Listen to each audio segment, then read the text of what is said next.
So you know that you are an Israelite. So what must you be doing as an Israelite? Follow the rules?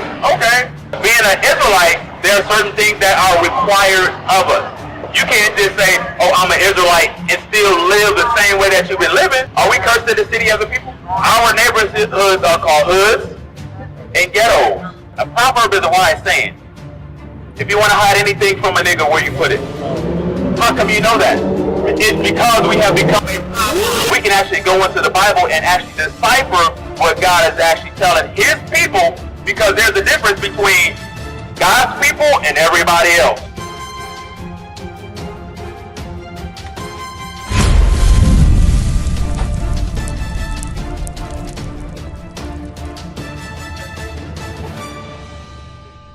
My sister, how you doing? I'm good, I'm good. So what's your name? Carla, I'm Amasai. So you know that you are an Israelite. Okay, so what must you be doing to show that you are an Israelite? I mean, because one of the first things in finding a good man is knowing what a good man is looking for, right? So what must you be doing as an Israelite? Follow the rules? Okay. What rules? Let's be more specific. Okay, so follow the commandments. Now, I'm going to show you something. Give me Deuteronomy chapter 10, verse 12. So, we're supposed to be following the commandments. So, you see yourself on that sign. What tribe are you from? Follow the land wherever you stand, thanking the Lord well in advance for washing the blood off of my hands. Yo, who's your father? What was your father, I should say? So far, African American, so you will be from the tribe of Judah. You are an Israelite from the tribe of Judah. Now, have you watched any of our videos? No? So, but you know you're an Israelite. Okay, so you just learned it. So, we have to start somewhere, because what we're out here to do is we're out here to show our people their identity, their true identity, according to the Bible. Because before you walked up here, what would you call yourself? Would you call yourself African American? Right, so, but where does that come from? Right, we were taught that, right? But before we were African Americans, where were we? What they call it, the Africans, Negroes, all of these different bywords, because that's what it is. So what we're out here to do is to first show our people who they are and what they have to do. And once you learn what you have to do, be that godly woman or that godly man. You understand? All right, so I'm going to show you this, because you said that you would be from the tribe of Judah, right? Now, the conditions that we live in as a people, right? Are they good or bad? Bad, right? Anywhere you go, if you go to Chicago, it's bad. If you go to Florida, certain parts of Florida, it's bad. Anywhere across the United States, across Canada, anywhere, you will find us in these low conditions, correct? Now, I'm going to show you how you know that you are an Israelite. Give me the book of Deuteronomy chapter 28, or actually, read that first. Deuteronomy chapter 10 and verse 12. And now, Israel, what doth the Lord thy God require of thee? Because being an Israelite, there are certain things that are required of us. You can't just say, oh, I'm an Israelite and still live the same way that you've been living. No, because now you know, wait a minute, I'm not African American. Because African Americans, we don't have a culture. People are saying, oh, well, our culture is hip hop. That's music. That's a whole, but, right, it's ignorance, right? But what is our culture? So what we're going to do is we're going to restore your culture, your heritage to you. Read on. But to fear the Lord thy God. So he wants us to fear him. Read. To walk in all his ways and to love him. And to serve the Lord thy God with all thy heart and with all thy soul. To keep the commandments of the Lord and his statutes which I command thee this day for thy good. So keeping the commandments is for our good. But the Christian church, have you ever been to church? And do they teach you the commandments? Huh? They do? So what day did you go to? What day did you go to church? So is that part of the commandments? So are they teaching you the commandments? Well, yeah, I mean, but you used to, just like all of these men, we used to go to the Christian church until we find out that they've been lying to us. So what we have out here to do or to show you is that the Christian church has been lying to us, right? So now we can read and we have understanding to where now we can actually dig into this book and say, wait a minute, God says remember the Sabbath day. What day is the Sabbath day? Saturday, right? And it's the seventh day. But they say go to church on Sunday. And then they'll say, well, you can worship God any day. Well, why not worship him on the day that God told you to? So there's discrepancies in Christianity and what the Bible says. God says remember Sabbath day. Christianity says, hey, Sunday, or do what you want to do. God's commandments are done away with. That's what they actually teach. Because guess what? They say that, for example, you can eat what you want to eat. But if that was true, can you eat poison ivy? Can you eat a human?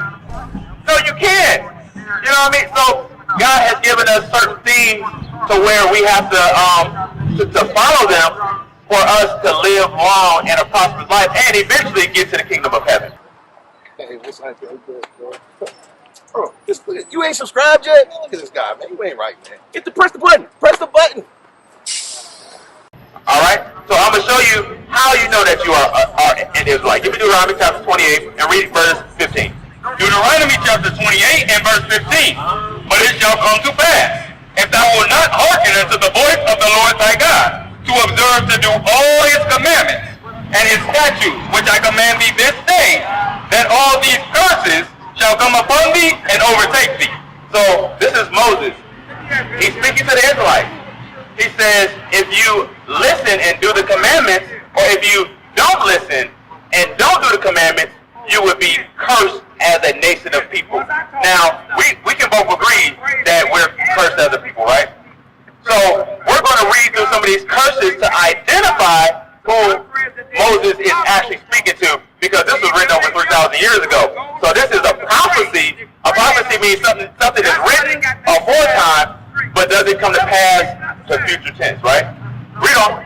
Cursed shalt thou be in the city, and cursed shalt thou be in the field. So he says that we will be cursed in the city.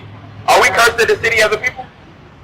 Our neighborhoods are called hoods and ghettos, slums, barrios. Right. So what other curses affect us in the city? Everything stealing, right? Worse education. For example, what happened in Flint, the water poison, gangs, drugs, baby mamas, baby daddies. Like, all of those things are what affects our community. You can't go to Farmington Hills and see the same things as you see in the city. No, you don't, right? So Moses says that we would be cursed in the city. Read that last part. And cursed shalt thou be in the field. When were we cursed in the field? You ever say your name Carla, right? Cursed in the field. When were we cursed in the field? Slavery, right? What did we have to do? Work?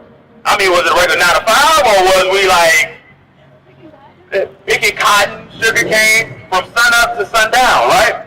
So that's a curse according to God. So fast forward to today. They call it the career field, right? They call it the career field. And you work 8 hours, some of us work 12 hours, and a lot of us only make enough to survive. Now, I can't say that about everybody, because you have your ball players, your entertainers, and things like that. But I'm talking about the majority of us. The majority of us are feeling the effects of that curse. Jump down to verse 32. Verse 32. Thy sons and thy daughters shall be given unto another people, and thine eyes shall look and fail with longing for them all the day long. So, Carla, it says our sons and daughters shall be given into another people. And we should look and fail with longing for them all the days of our life, right? Have you ever seen 12 Years of a Slave? You remember the sister, she had 2 kids, and when they were sold off, she cried the rest of the movie? We're reading about that because this is part of our history. That didn't happen to everybody. This only happened to us. Read on. And there shall be no might in thine hand. And there was nothing that we could do to get our children back. Fast forward to today. Do you have children? If CPS was to come to get your kids, would there be anything that you could do about it? You have to go through the system. Just like every one of us. And mainly that happens to us. That doesn't happen to everybody. They can come and take your kids if somebody calls them and say, yeah, I think such and such is doing something to her kids. They don't ask no questions. They take your kids first and then they'll ask you questions. And depending on what you say, you may not be able to get your kids back. So that affects us as a nation of people. Jump down to verse 37. Verse 37. And thou shalt become an astonishment, a proverb, and a byword among all nations whither the Lord shall lead thee. It says that we will become a proverb and a byword. A proverb is a wise saying. If you want to hide anything from a nigga, where you put it? How come you know that? It's because we have become a proverb.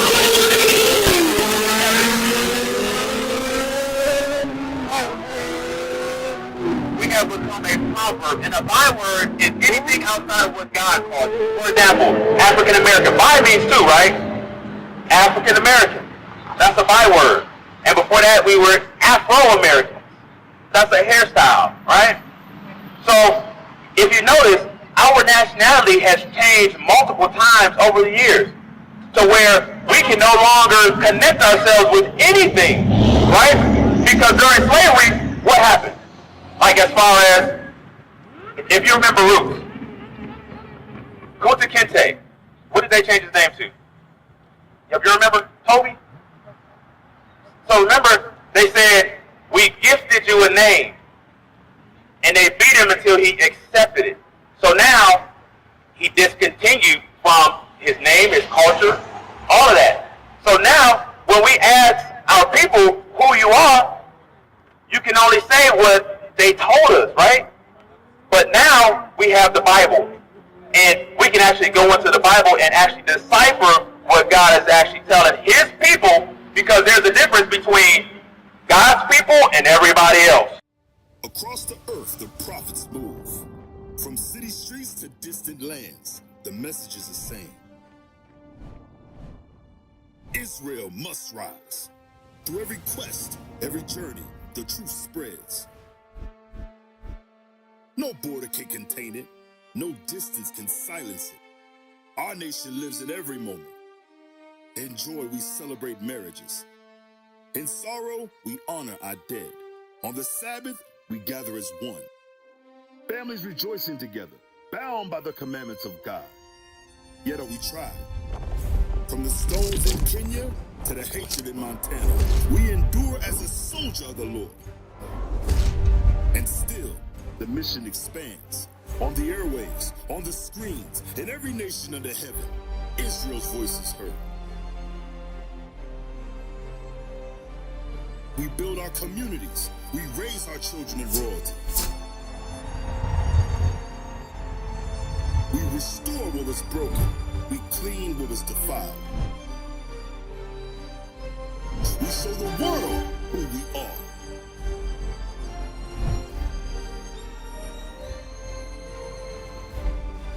This is Israel united in Christ. Nation in motion.